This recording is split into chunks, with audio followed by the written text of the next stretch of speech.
সম্প্রতি এক পর্বে দেখানো হয়েছে মাটিতে শুয়ে রয়েছে ভবানী আর বিছানায় রামকান্ত। বাইরে মেঘ ডাকছে, বৃষ্টি পড়ছে। রামকান্ত বারবার তার স্ত্রীকে বলছে বিছানায় আসার জন্য, কিন্তু ভবানী রাজি নয়। শেষে নায়ক উপায় খুঁজে না পেয়ে নিজেই নায়িকাকে কোলে তুলে বিছানায় নিয়ে যাচ্ছে। অন্যান্য কাহিনীর মতো এখানেও দেখা যাচ্ছে নায়ক নায়িকার ঘনিষ্ঠতা, আর সেখানেই খটকা লেগেছে দর্শকের। কারণ দৃশ্যে দেখানো হচ্ছে গলায় দুটো হার, হাতে একগুচ্ছ চুড়ি, নাকে নথ পরেই শুয়ে রয়েছে ভবানী। তাতেই প্রশ্ন, এত গয়না পরে কি করে প্রেম করছেন নায়িকা? এত গয়না পরে রাতে কি করে ঘুমাচ্ছে ধারাবাহিকের অন্যান্য চরিত্ররা?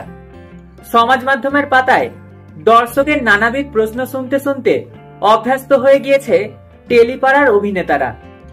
তাই তাঁরাও যে এই প্রশ্নে খুব গুরুত্ব দিচ্ছেন তা নয়।